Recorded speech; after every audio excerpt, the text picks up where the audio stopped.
چلو، السلام علیکم. ہم پڑھے ہیں سورہ مومن یا سورہ غافر. آیت کا ٹاپک ہے حق کو جھٹلانے والوں کا برا انجام. اعوذ باللہ من الشیطان الرجیم. بسم اللہ الرحمن الرحیم. الم تر الی الذین یجادلون فی آیات اللہ انا یصرفون.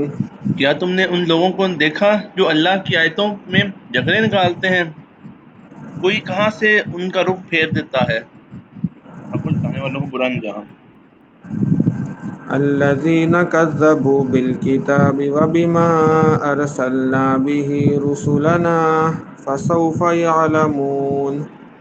یہ لوگ وہ ہیں جنہوں نے اس کتاب کو بھی جھٹلایا اور اس تعلیم کو بھی جس کا حامل بنا کر ہم نے اپنے پیغمبر کو بھیجا تھے. چنانچہ انہیں عنقریب پتہ لگ جائے گا، یعنی جو کتاب کو نہیں مانتے ہیں مشرکین کا عقیدہ ہے. إذ الأغلال في أعناقهم والسلاسل يسحبون. جب ان کے گلوں میں طوق اور زنجیریں ہوں گی، انہیں گرم پانی میں گھسیٹا جائے گا. وہ گرم پانی میں زنجیریں بھی ہوں گے، گھسیٹا جائے گا انہیں. في الحميم ثم في النار يسجرون. پھر آگ میں جھونک دیا جائے گا. ثم قيل لهم أين ما كنتم تشركون. پھر ان سے کہا جائے گا کہاں ہیں اللہ کے سوا وہ تمہارے معبود جنہیں تم خدائی میں اس کا شریک مانا کرتے تھے، یعنی کہ مشرک جو لوگ ہیں. من دون الله قالوا ضلوا عنا بل لم نكن ندعو من قبل شيئا كذلك يضل الله الكافرين. یہ کہیں گے وہ سب تو ہم سے کھوئے گئے، بلکہ ہم پہلے کسی چیز کو نہیں پکارا کرتے تھے. اس طرح ان کافروں کے بدحواس کر دیتے ہیں. اس کا مطلب یہ ہے کہ ہو سکتا ہے کہ اس وقت جھوٹ بولے جائیں گے لیکن کبھی شرک کا ارتکاب نہیں کیا جیسے گزر. اور یہ مطلب یہ بھی ممکن ہے کہ اس وقت وہ اعتراف کریں گے جن بتوں کو غیروں کو ہم دنیا میں پکارا کرتے تھے اب ہمیں پتہ چل گیا ہے کہ وہ کوئی حقیقی چیز نہیں اور ہم کسی حقیقی چیز کو نہیں پکارتے تھے. ذلكم بما كنتم تفرحون في الأرض بغير الحق وبما كنتم تمرحون. ان سے یہ پہلے ہی کہا دیا گیا تھا ہوگا، یہ سب کچھ اس لیے ہوا کہ تم زمین میں ناحق بات پر اترایا کرتے تھے، اس لیے کہ تم اقرا کر دکھاتے تھے. ادخلوا أبواب جهنم خالدين فيها فبئس مثوى المتكبرين. جاؤ جہنم کے دروازوں میں ہمیشہ رہنے کے لیے داخل ہو جاؤ، کیونکہ تکبر کرنے والوں کا ٹھکانہ بہت ہی برا ہوتا ہے. ایک ہی بات کی جائے جو اللہ کے خلاف جسے وہ آپ کاٹتے ہیں وہ بھی تکبر کی بات ہے. اور ایک تکبر کی ویسے اتنی دکھائی جائے تکبر کتنا بڑا گناہ ہے. فاصبر إن وعد الله حق فإما نرينك بعد الذي نعدهم أو نتوفى نتوفينك فإلينا يرجعون. لہذا اے پیغمبر تم صبر سے کام لو، یقین رکھو کہ اللہ کا وعدہ سچا ہے. اور اب ہم ان کافروں کو جس عذاب سے ڈرا رہے ہیں، چاہے اس کا کچھ حصہ ہم تمہیں بھی ہماری زندگی میں دکھلا دیں یا تمہیں دنیا سے اٹھا لیں، بہر صورت ان کو ہمارے پاس ہی واپس لیا جائے گا.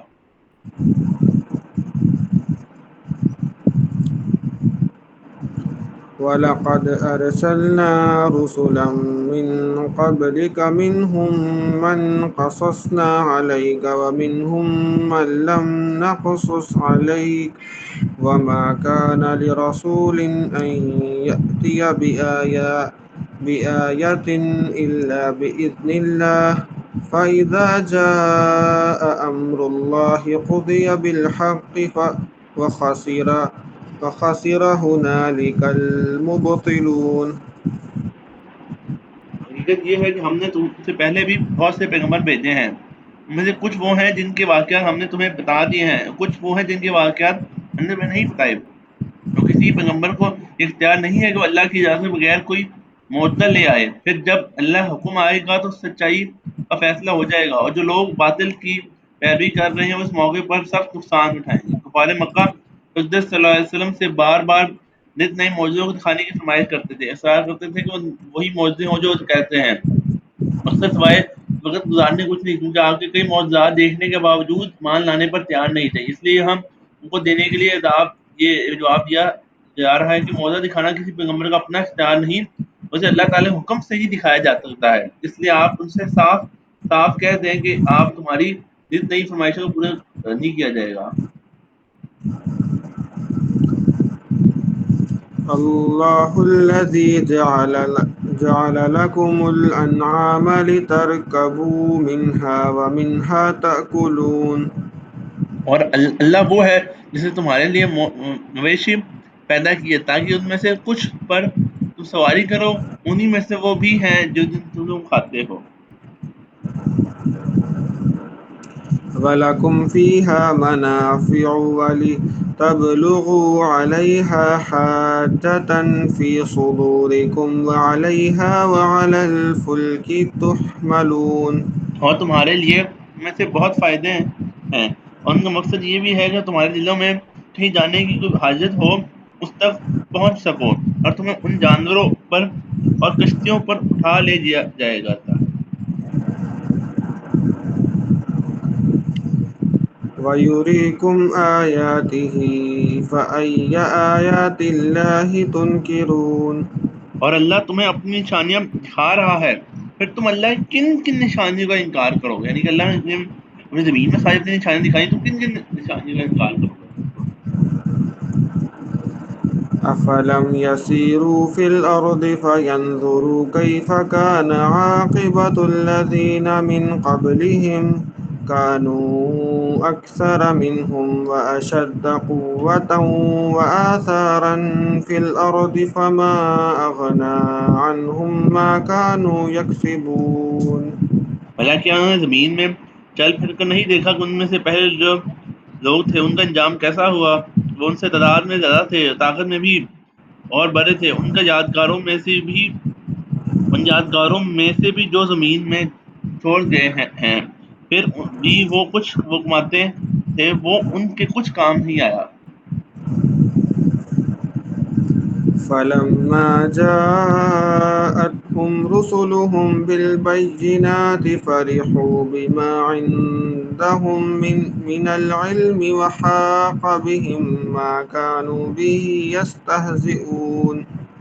چنانچہ جب ان کے پیغمبر ان کے پاس کھلی کھلی دلائل لے کر آئے، تب بھی وہ اپنے اس علم پر ہی ناز کرتے رہے جو ان کے پاس تھا، اور جس چیز کا وہ مذاق اڑایا کرتے تھے اس نے اسے گھیر لیا۔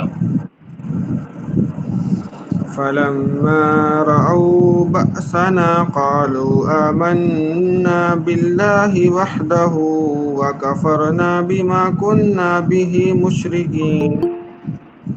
پھر جب انہوں نے ہمارے عذاب آنکھوں سے دیکھ لیا تو اس وقت کہا کہ ہم خدائے واحد پر ایمان آئے ہیں اور ان سب کا ہم نے انکار کیا جن کو ہم اللہ کے ساتھ شریک ٹھہرایا کرتے تھے۔ فَلَمْ يَكُ يَنفَعُهُمْ إِيمَانُهُمْ لَمَّا رَأَوْا بَأْسَنَا سُنَّتَ اللَّهِ الَّتِي قَدْ خَلَتْ فِي عِبَادِهِ وَخَسِرَ هُنَالِكَ الْكَافِرُونَ. لیکن جب ہمارا عذاب انہوں نے دیکھ لیا تو اس کے بعد ان کا ایمان لانا میں کوئی فائدہ نہیں پہنچا سکتا۔ خبردار ہو کہ اللہ تعالیٰ کا یہی معمول ہے جو اس کے بندوں میں پہلے سے چلا آتا ہے، اور اس کا موقع پر کافروں نے سخت نقصان اٹھایا۔ یعنی کہ جب عذاب آ جاتا ہے نا، تب جب عالم غیب کا پردہ ہٹ جاتا ہے نا، پھر ختم، توبہ کا دروازہ بند ہو جاتا ہے بس۔ یہ آج بیسیکلی مشرکوں کے بارے میں تھا۔ انشاءاللہ کل سورہ حمیم سجدہ جو وہ سٹارٹ کریں گے، اور پھر بھی وہ مارفل کر لیتے ہیں یہ سب کرنا۔ آج ہم نے آیات پڑھی، اس میں شروع میں تھا کہ تکبر نہیں کرنا چاہیے انسان کو، اس سے اللہ سزا دے گا، اور اس کے علاوہ ان کا چوپایوں کا ذکر تھا، یعنی گائے بیل وغیرہ اس سے دودھ پیتے ہیں ہم لوگ، اور اس کی کھال وغیرہ استعمال کرتے ہیں، پھر اللہ تعالیٰ کی نعمتیں یاد دلائے گی، اور اینڈ پہ بھی میسج تھا. یہ میسج کافی ریپیٹ ہوتا رہتا ہے. جو یہ میسج ہے نا توحید کا، مشرکوں سے بات کی جاتی ہے، ان کے لیے بھی ہے، آج کل والوں کے لیے کہ اللہ نے جو نشانیاں جو ہیں، اتنی بھی چیزیں انسان کو اندازہ ہو جانا چاہیے کہ اللہ نے پیدا کیا مقصد کی زندگی کا، اور باقی چیزیں تو ہیں. یہ بھی بات دیکھیے کہ عام بندے کا جو نیک بندہ ہے اور برا ہے، ہر بندے کا ایک جیسے کیسے ہو سکتا ہے صاحب ہو جائے کہ ہر طرح جس طرح باتیں ریپیٹ کافی حد تک کی جاتی ہیں. اور ایک وہ واقعہ تھا کہ عام طور پہ جو کافر قومیں ہوتی تھیں وہ اللہ کو نہیں مانتی تھی، بت شریک کرتی تھی، لیکن جب عذاب آتا تھا تو پھر کہتی تھی ہم صرف اللہ کو مانتے ہیں، اللہ پہ ایمان لاتے ہیں، لیکن پھر ان کو ایمان لانے کا فائدہ نہیں ہوتا تھا. ایک اور ایگزامپل بھی پہلے آتی ہے کہ بیسیکلی جب کوئی مشکل آتی ہے تو وہ اللہ کے پاس چلے جاتے ہیں. جب کوئی بلالی وہ جب کوئی خوشی آتی ہے، کوئی کامیابی ملتی ہے تو کہتے ہیں ہماری طاقت ہماری وجہ سے ملے ہمیں.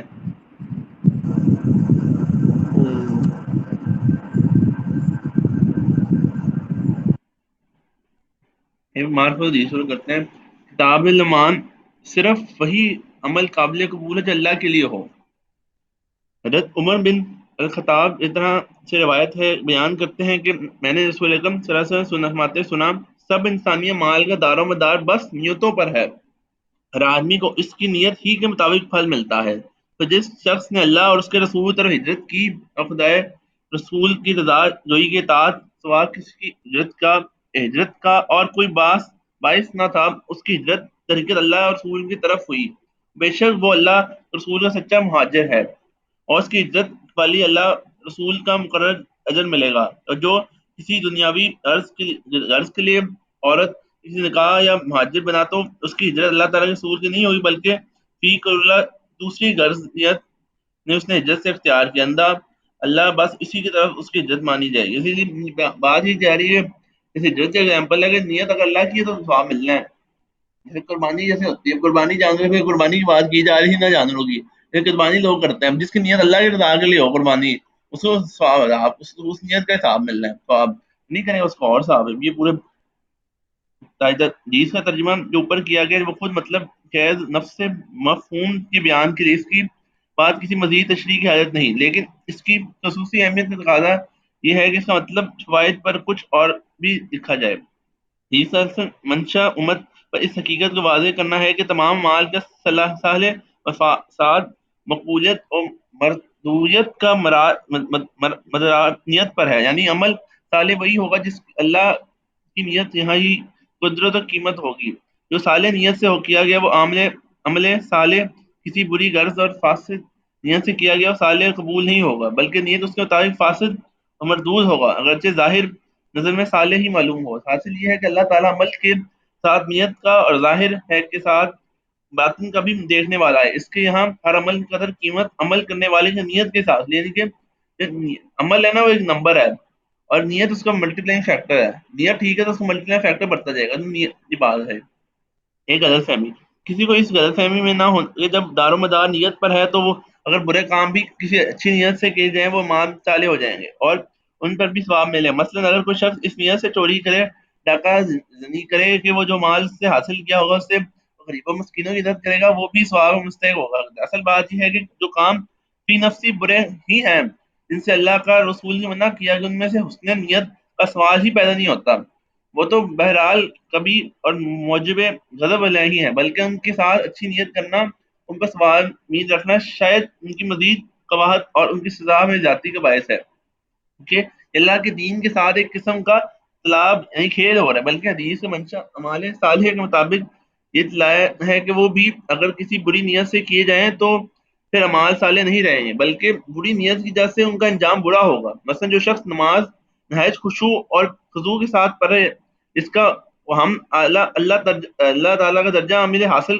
ہو، اگر یہ خضوع اس لیے کرتا ہے لوگ اس کی دینداری اور خدائے پرستی کا تعلق اچھی رائے قائم کریں، اس کا اعزاز اور اکرام کیا جائے، تو اس حدیث کے روح سے اس کی خضوع والی نماز اللہ کے یہاں کوئی قدرت قیمت نہیں رکھتی. مثلا ایک شخص دارالکفر سے دارالایمان کی طرف ہجرت کرتا، اس کے لیے ہجرت کی ساری مشقتیں اور مصیبتیں سہتا، لیکن اس کے غرض اس ہجرت اللہ تعالیٰ کو رضا نہیں بلکہ دنیاوی غرض پوشیدہ. مثلا دار ہجرت سے رہنے والی کسی عورت نے کہا خواہش ہجرت کے لیے جو ہجرت اسلام سے نہیں ہوگی اللہ تعالیٰ اس کا کوئی اجر نہیں بلکہ الٹا گناہ ہوگا. بس یہی حدیث کا اصل منشا. برے سے برا عمل بھی اگر خالص اور الیت سے خالی ہوگا تو جہنم میں ہی لے کے جائے گا. یعنی کہ اگر کوئی نیت خراب ہوگی تو الٹا وہ گناہ کی طرف جائے گا. نیگیٹو ہے، نیگیٹو ملٹیپلائی ہوگا اگر کوئی نیکی صحیح نہیں کرو گے.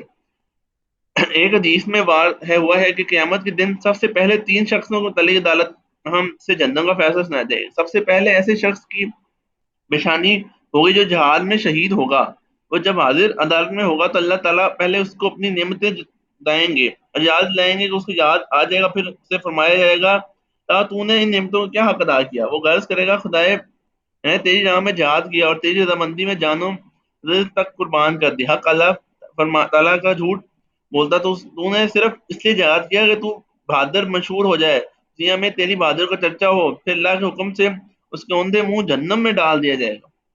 اس طرح ایک عالم دین اور ایک عالم قرآن حاضر عدالت کیا جائے گا. اس سے بھی اللہ تعالیٰ پوچھے گا تو نے کیا اعمال کیا. وہ کہے گا میں نے تیرے دین تیری کتاب کی علم پڑھایا، یہ سب تیری رضا کے لیے کیا. حق تعالیٰ فرمائے گا جھوٹا، تو نے عالم قاری اور مولانا کہنے کے لیے سب کچھ کیا. پھر وقت جہنم میں ڈال دیا جائے گا.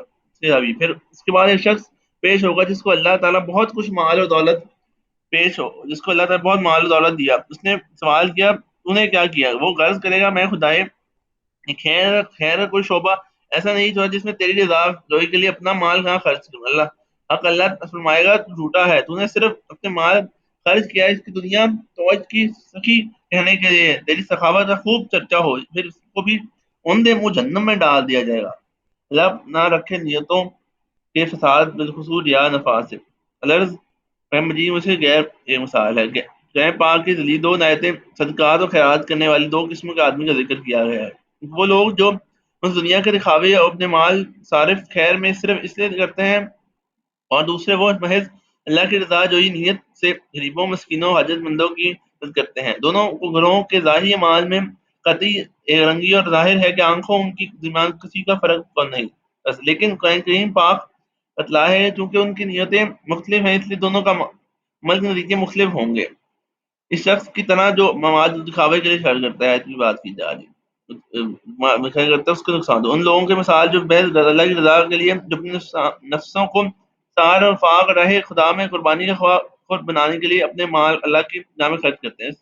اس پھولیں پھلنے والے باغ کسی جو تو کرتے ان دونوں میں بظاہر اکثر تو مال غریب و مسکین حاجت نے خرچ کیا، مگر کیونکہ ان کی نیت محض دکھاوے کی تھی اس لیے لوگوں کو دیکھ دیکھ لینے زیادہ سے زیادہ ان کی باقی کیونکہ اس کے عرض نفاق کے سوا کچھ نہیں تھا. لیکن دوسرے نے کیونکہ سار انفاق سے صرف اللہ تعالی رضامندی کے لیے کہا اس لیے اللہ تعالیٰ نے اس کو نیت سے مطابق پھل دیا. یہ بس سنت اللہ قانون خدائی ہے. اس کا اعلان اسے حدیث ہے اس دنیا میں صرف ظاہر پر تمام فیصلے کیے جانے ہیں اور آخرت میں نیتوں پر. یہ عالم یعنی کہ ظاہر میں آپ اگر دنیا میں ظاہر سے فیصلہ کرو گے کہاں کیسا کام کریں آپ، اور جو آخرت میں اس نیت اور نیت کیسی ہوگی. یہ عالم جس میں ہم اور اس کو ہم کو کس میں کام کرنے کا موقع دیا گیا. عالم ظاہر عالم شہادت ہے اور ہمارے حواس اور دارت کا دائرہ بھی یہی صرف ظاہر اور تہی تک محدود ہے. یعنی ہاں یہاں ہم صرف ہر شخص کا صرف ظاہر قلم دیکھ کر ہی اس کے متعلق اچھی یا بری بات قائم کر سکتے ہیں اور اس کی بنیاد اس پر ساتھ معاملہ کر سکتے ہیں. ظاہری مال پر سے نیتوں کو دل کی بیدوں اور سینوں کے راز دریافت کرنے کی ہم قاصر کی حضرت فرمایا. لیکن عالم آخرت میں فیصلہ کرنے والا اللہ تعالیٰ عالم غیب ہوگا اور اس کا فیصلہ نیتوں دل کے ارادوں کے لحاظ سے ہوگا. گویا احکام کے بارے میں جس طرح یہاں ظاہری اعمال سلسلہ نیتیں کا فیصلہ کیا جاتا ہے، اس طرح وہاں معاملہ اس کے برعکس ہوگا اور حق تعالیٰ کا فیصلہ نیتوں پر ہوگا. ظاہری مال ان کے تابع رکھا جائے گا. یہاں بعض اسلام کا ایک تہائی صحیح حدیث میں واقعہ یہ ہے کہ جو کچھ موجودین کسی بڑے اہم حصے کو اپنے دست میٹے ہوئے دریائے قویزہ سادگیاں تقاضا. یہ بات اسلام کا یہ تہائی سے حدیث میں آ گیا اور جا کے یہ ہے کہ جو کچھ ان میں فرمایا مبالغہ نہیں بلکہ عین حقیقت. چونکہ اصولی طور پر اسلام کے 3 ہی شعبے ہیں، ایمان یعنی اعمال اور اخلاص. چونکہ حدیث میں اخلاص کے پورے شعبے حاوی اس لیے کہا جاتا ہے کہ اسلام کا ایک حصہ اس میں آ گیا.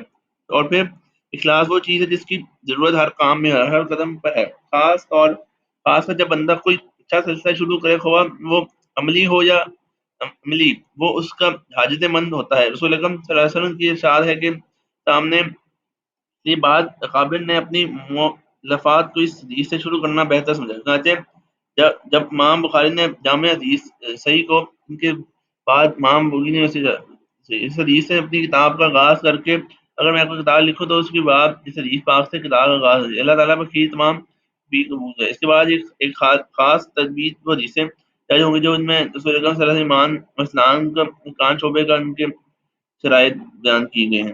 حدیث کے بھی پہلے حدیث ہی سب سے پہلی حدیث جو اتنی بھی کتابیں میں آتی ہیں ساری یہ آتی ہے۔